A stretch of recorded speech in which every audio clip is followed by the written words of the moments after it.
আসসালামু আলাইকুম রহমতুল্লাহ। 8ই আগস্ট নতুন বাংলাদেশ দিবস ঘোষণার পরে থেকে মনে হলো যে যারা বিপ্লবী বলে নিজেদেরকে দাবি করে সেই সমন্বয়ক হাসনাত সারজিস আক্তারদেরকে পাশ কাটিয়ে আর একটা কোনো গ্রুপ আছে, যে গ্রুপ এই বিপ্লবের কথিত বিপ্লব, এটা গণ অভ্যুত্থান বিপ্লব নয়, সেই বিপ্লবের সকল কৃতিত্ব তারা নিতে চাচ্ছে এবং এদেরকেও অ্যাসাইড করে, অর্থাৎ এদেরকেও ঠেলে দেওয়ার, এদের আর 2 পয়সা যে মূল্য নেই, মূল্যায়ন আর করার কোনো সুযোগ নেই, সেই দিকেই হাঁটছে সরকার। কারণ 8ই আগস্ট নতুন বাংলাদেশ দিবস যে ঘোষণা করা হলো, সেটা কার সাথে আলোচনা করে? যারা গণ অভ্যুত্থান করলো, সেই গণ অভ্যুত্থানের যারা নেতা কর্মী, তারাই তো এটার আপনার বিদ্রোহ করছে, তারাই তো বলছে এটা কোনোভাবে মেনে নেওয়া হবে না। যেমন কালকে ইনকিলাব মঞ্চের হাদি সেটা প্রকাশ্যে বলল যে 8ই আগস্ট যদি নতুন বাংলাদেশ দিবস পালন করা হয়, তাহলে ওই দিন সারা বাংলাদেশে আপনার বিপ্লব বৃহৎ দিবস পালন করা হবে এবং তারা, অর্থাৎ ইনকিলাব মঞ্চের নেতাকর্মীরা বেঁচে থাকতে বাংলাদেশ সরকারকে এই নতুন বাংলাদেশ দিবস পালন করতে দেওয়া হবে না। এটা কে বলছে? ইনকিলাব মঞ্চের হাদি বলছে। এরপরে আপনারা জানেন যে যারা বাংলাদেশের এখন মাথা মুন্ডু, যারা বাংলাদেশকে নতুনভাবে গড়ার জন্য নতুন করে সাদাবাজি, নিয়োগ বাণিজ্য, উৎকোষ বাণিজ্য এসব করছে, তাদের মধ্যে হাসনাত সারজিস এবং আক্তার, এনারাও বলেছেন যে 8ই আগস্ট কোনোভাবে নতুন বাংলাদেশ দিবস হবে না।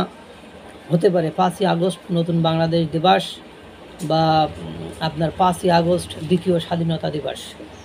এবং আপনারা জানেন জামাতের আমির উনিও একটা বলেছেন যে 8ই আগস্ট নয়, 5ই আগস্ট নতুন বাংলাদেশ দিবস ঘোষণা করা যেতে পারে। এখন কথা হলো, প্রশ্ন কিন্তু এখানে এটা থেকে যায়। আমরা জানি রিসেট বাটন পুশ করে কীভাবে মুক্তিযুদ্ধের চেতনাকে নস্যাৎ করা, ধ্বংস করার আপ্রাণ চেষ্টা চলছে। কালকেও সেই চেষ্টা অব্যাহত ছিল। মোরাল কীভাবে বোল্ডাজার দিয়ে ভাঙা হয়েছে সেটা সারা বিশ্ব, সারা জাতি, অবশ্য সবাই নীরব, কেউ কথা বলছে না, 2-1 ব্যতীত। এরপরে আপনারা দেখেন, আপনারা সরকারের মধ্যে তাহলে কারা? এই যে বিপ্লবের যারা স্টেক হোল্ডার, তারা কোথায় গেল? আপনারা নর্মালি একটু ভাববেন যে ডক্টর মোহাম্মদ ইউনূসকে অনেকে কিন্তু জাতির জনক স্বীকৃতি দেওয়ার, বাকি তাকে আজীবন ক্ষমতায় রাখারও পরিকল্পনা করেছে। এবং সরকারের ভেতর থেকে যেহেতু নতুন বাংলাদেশ দিবস ঘোষণা করা হয়েছে, যারা বিপ্লবের স্টেক হোল্ডার বা গণঅভ্যুত্থানের স্টেক হোল্ডার, তাদের সাথে আলোচনা করা হয়নি। তাহলে এটা তো উপদেষ্টা মহলে আলোচনা হয়েছে। তাহলে সেই উপদেষ্টা মহলের এরা কারা, এদের চিন্তা ভাবনাটা কি এবং এদের চাওয়া পাওয়াটা কি, এটা কিন্তু অনেকটা জানার বিষয় বা বোঝার বিষয়। যে যারা এত কিছু করলো তারাই বিদ্রোহ ঘোষণা করছে এবং তারা বিপ্লবকে ব্যাহত হতে দিচ্ছে না। ঘটনা কি? ডক্টর মোহাম্মদ ইউনূস এর আমলে দেশের যে কি অবস্থা, অর্থনৈতিক, বাণিজ্যিক, জিডিপির, তারপরে ব্যবসা বাণিজ্য। কালকে একটা টিভি রিপোর্ট দেখলাম যে ডক্টর মোহাম্মদ ইউনূস সরকার শুধুমাত্র যে গার্মেন্টস কর্মীদের কর্মহীন করে তুলেছে তা নয়, গার্মেন্টস ফ্যাক্টরির যারা মালিক তাদেরকে মেরে ফেলার ব্যবস্থা করে ফেলেছে। এরকম একটা নিউজ আমি ইউটিউবের একটা কোনো সংবাদ মাধ্যমের চ্যানেলে দেখেছি।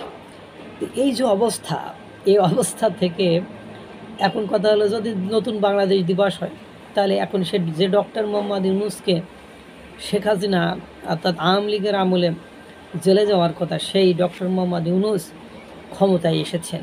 কারা নিয়ে এসেছে? তিনি বলেছেন আমার নিয়োগ করতে হলো ছাত্রছাত্রীরা।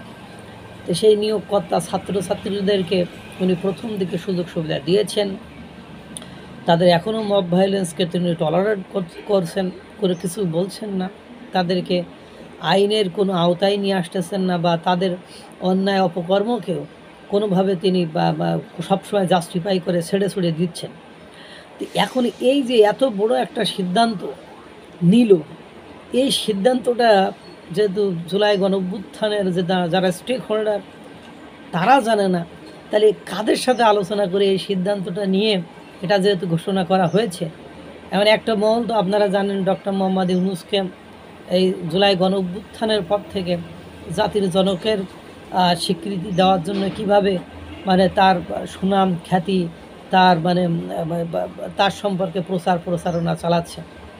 এখন দেখেন এই নতুন বাংলাদেশ দিবস, তারপরে আবু সাইদ শহীদ দিবস, তারপরে আপনার 5ই আগস্ট গণঅভ্যুত্থান দিবস, এসব করে কোনো লাভ নেই। পৃথিবীর ইতিহাসে মানে মুক্তিযুদ্ধের পরে অনেক ঘটনাই ঘটেছে, বাংলাদেশের ইতিহাসেও অনেক ঘটনা ঘটেছে, কিন্তু এই ইভিল মোটিভ কখনো বাস্তবায়ন কেউ করতে পারে নাই। এটা কালের স্রোতে ভেসে গিয়েছে। এমন কোনো ঘটনা, একটা সরকার পরিবর্তন ব্যতীত এমন কোনো ঘটনা বাংলাদেশে ঘটেনি যে ঘটনার ক্রেডিট এইভাবে দেওয়া যায়। তা সরকারের যারা সমর্থক ছিল তারাই সরকারের বিদ্রোহ ঘোষণা করছে, সরকারকে নাজেহাল করে ফেলবে। সরকারের ভেতরেই যখন বিদ্রোহের ঘোষণার সৃষ্টি হচ্ছে, তখন ডক্টর ইউনূসের এই ধাক্কা সামলানো বড়ই কঠিন হয়ে যাবে। এবং আরও দেখবেন কত রহস্য উন্মোচন হচ্ছে, এবং খেলার মধ্যে যে খেলা হচ্ছে সেটা অনেকটাই এখান থেকে বোঝা যাচ্ছে। আল্লাহ তাআলা সকলকে ভালো রাখুক, সুস্থ রাখুক। আসসালামু আলাইকুম ওয়া রাহমাতুল্লাহ।